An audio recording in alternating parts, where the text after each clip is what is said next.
La fornication signifie toute relation sexuelle en dehors du mariage, c'est-à-dire commettre l'adultère, vivre en concubinage, le voyeurisme, regarder des films pornographiques, c'est rincer les yeux devant une femme ou un homme.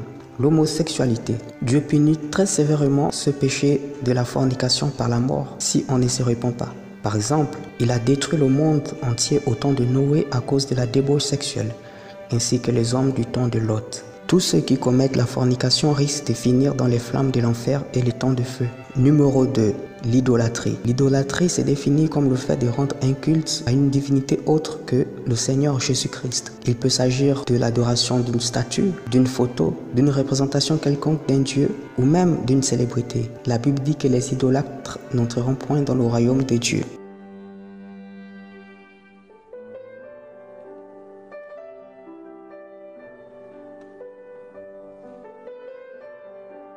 Numéro 3. La rancune ou le non-pardon. La rancune, c'est vouloir rendre le mal par le mal qu'on vous a fait. Quelqu'un de rancunier ne sait pas pardonner et à cause de ça, Dieu ne peut pas aussi pardonner ses péchés. Jésus a dit, si vous ne pardonnez pas aux hommes leurs offenses, Dieu aussi ne vous pardonnera pas vos offenses. Et en conséquence, un rancunier n'entrera pas au paradis. Numéro 4. Le mensonge.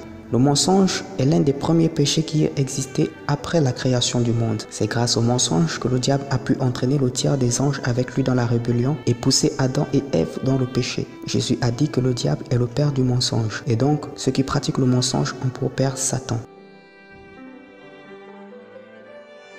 Le blasphème contre le Saint-Esprit. Nous trouvons ce péché dans Matthieu 12 au verset 31. Jésus dit, voilà pourquoi je vous le dis, tout péché et tout blasphème sera pardonné aux hommes, mais le blasphème contre le Saint-Esprit ne sera pardonné ni dans ce siècle, ni dans le siècle à venir. Le blasphème contre le Saint-Esprit a deux significations. Premièrement, il s'agit d'attribuer l'œuvre du Saint-Esprit aux démons, c'est-à-dire outrager le Saint-Esprit et le qualifier de démon. Deuxièmement, il s'agit de rejeter entièrement Jésus-Christ comme seul et unique sauveur de votre âme.